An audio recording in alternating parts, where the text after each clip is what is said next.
El corazón del actor, Edgar Allan Poe. Es cierto. Siempre he sido nervioso, muy nervioso, terriblemente nervioso. ¿Pero por qué afirman ustedes que estoy loco? La enfermedad había agudizado mis sentidos, en vez de destruirlos o embotarlos. Y mi oído era el más agudo de todos. Oía todo lo que puede oírse en la tierra y en el cielo. Muchas cosas oí en el infierno. ¿Cómo puedo estar loco, entonces? Escuchen y observen con cuánta cordura, con cuánta tranquilidad les cuento mi historia. Me es imposible decir cómo aquella idea me entró en la cabeza por primera vez. Pero, una vez concebida, me acosó noche y día. Yo no perseguía ningún propósito. Ni tampoco estaba colérico. Quería mucho al viejo.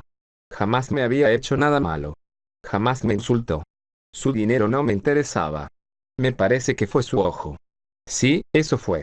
Tenía un ojo semejante al de un buitre, un ojo celeste, y velado por una tela. Cada vez que lo clavaba en mí se me helaba la sangre. Y así, poco a poco, muy gradualmente, me fui decidiendo a matar al viejo y librarme de aquel ojo para siempre. Presten atención ahora. Ustedes me toman por loco. Pero los locos no saben nada. En cambio, si hubieran podido verme. Si hubieran podido ver con qué habilidad procedí. Con qué cuidado, con qué previsión, con qué disimulo me puse a la obra. Jamás fui más amable con el viejo que la semana antes de matarlo. Todas las noches, hacia las 12, hacía yo girar el picaporte de su puerta y la abría tan suavemente. Y entonces, cuando la abertura era lo bastante grande para pasar la cabeza, levantaba una linterna sorda, cerrada, completamente cerrada, de manera que no se viera ninguna luz, y tras ella pasaba la cabeza. Oh, ustedes se hubieran reído al ver cuán astutamente pasaba la cabeza. La movía lentamente, muy, muy lentamente, a fin de no perturbar el sueño del viejo. Me llevaba una hora entera introducir completamente la cabeza por la abertura de la puerta, hasta verlo tendido en su cama. ¿Es que un loco hubiera sido tan prudente como yo? Y entonces, cuando tenía la cabeza completamente dentro del cuarto, abría la linterna cautelosamente, tan cautelosamente. Sí, cautelosamente iba abriendo la linterna, pues crujían las bisagras, la iba abriendo lo suficiente para que un solo rayo de luz cayera sobre el ojo de buitre. Y esto lo hice durante 7 largas noches cada noche, a las 12, pero siempre encontré el ojo cerrado, y por eso me era imposible cumplir mi obra, porque no era el viejo quien me irritaba, sino el mal de ojo. Y por la mañana, apenas iniciado el día, entraba sin miedo en su habitación y le hablaba resueltamente, llamándolo por su nombre con voz cordial y preguntándole cómo había pasado la noche. Ya ven ustedes que tendría que haber sido un viejo muy astuto para sospechar que todas las noches, justamente a las 12, iba yo a mirarlo mientras dormía. Al llegar la octava noche, procedí con mayor cautela que de costumbre al abrir la puerta. El minutero de un reloj se mueve con más rapidez de lo que se movía mi mano. Jamás, antes de aquella noche, había sentido el alcance de mis facultades, de mi sagacidad. Apenas lograba contener mi impresión de triunfo. Pensar que estaba ahí, abriendo poco a poco la puerta, y que él ni siquiera soñaba con mis secretas intenciones o pensamientos. Me reí entre dientes ante esta idea, y quizá me oyó, porque lo sentí moverse repentinamente en la cama, como si se sobresaltara. Ustedes pensarán que me eché hacia atrás, pero no. Su cuarto estaba tan negro como la pez, ya que el viejo cerraba completamente las persianas por miedo a los ladrones. No sabía que le era imposible distinguir la abertura de la puerta, y seguía empujando suavemente, suavemente. Había ya pasado la cabeza y me disponía a abrir la linterna, cuando mi pulgar resbaló en el cierre metálico y el viejo se enderezó en el lecho, gritando. ¿Quién está ahí? Permanecí inmóvil, sin decir palabra. Durante una hora entera no moví un solo músculo, y en todo ese tiempo no oí que volviera a tenderse en la cama. Seguía sentado, escuchando tal como yo lo había hecho, noche tras noche, mientras escuchaba en la pared los taladros cuyo sonido anuncia la muerte. Oí de pronto un leve quejido, y supe que era el quejido que nace del terror. No expresaba dolor o pena, no. Era el ahogado sonido que brota del fondo del alma cuando el espanto la sobrecoge. Bien conocía yo ese sonido. Muchas noches, justamente a las 12, cuando el mundo entero dormía, surgió de mi pecho, ahondando con su espantoso eco los terrores que me enloquecían. Repito que lo conocía bien. Comprendí lo que estaba sintiendo el viejo y le tuve lástima, aunque me reía en el fondo de mi corazón. Comprendí que había estado despierto desde el primer leve ruido, cuando se movió en la cama. Había tratado de decirse que aquel ruido no era nada, pero sin conseguirlo. Pensaba. No es más que el viento en la chimenea o un grillo que chirrió una sola vez. Sí, había tratado de darse ánimo con esas suposiciones, pero todo era en vano. Todo era en vano, porque la muerte se había aproximado a él, deslizándose furtiva, y envolvía a su víctima. Y la fúnebre influencia de aquella sombra imperceptible era la que lo movía a sentir, aunque no podía verla ni oírla, a sentir la presencia de mi cabeza dentro de la habitación. Estaba abierto, abierto de par en par y yo empecé a enfurecerme mientras lo miraba. Lo vi con toda claridad, de un azul apagado y con aquella horrible tela que me daba hasta el tuétano. Pero no podía ver nada de la cara o del cuerpo del viejo, pues, como movido por un instinto, había orientado el haz de luz exactamente hacia el punto maldito. ¿No les he dicho ya que lo que toman erradamente por locura es solo una excesiva agudeza de los sentidos? En aquel momento llegó a mis oídos un resonar apagado y presuroso, como el que podría ser un reloj envuelto en algodón.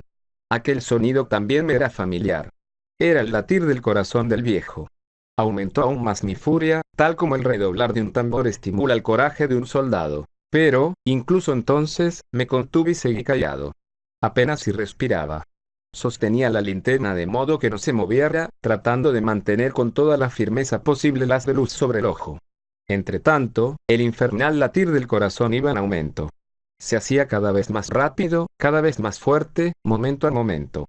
El espanto del viejo tenía que ser terrible. Cada vez más fuerte, más fuerte. ¿Me siguen ustedes con atención?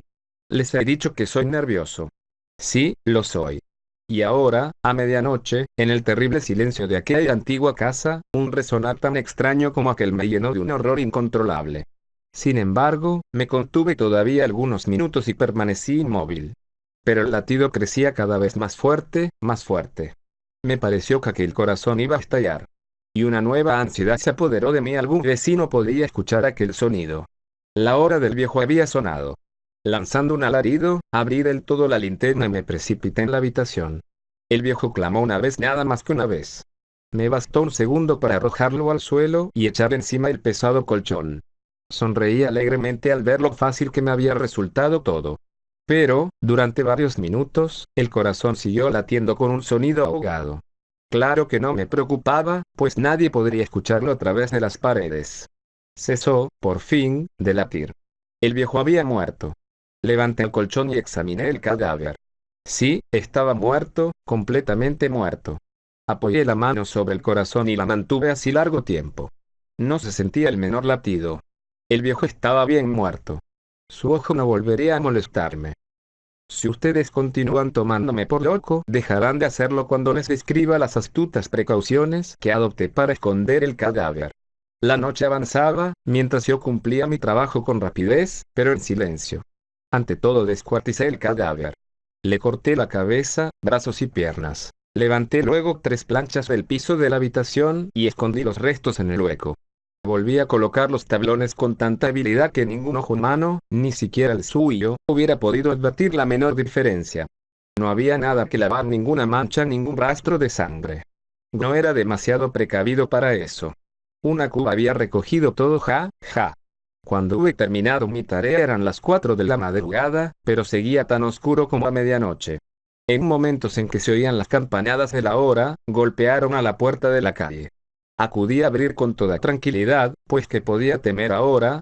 Había 3 caballeros, que se presentaron muy civilmente como oficiales de policía. Durante la noche, un vecino había escuchado un alarido, por lo cual se sospechaba la posibilidad de algún atentado.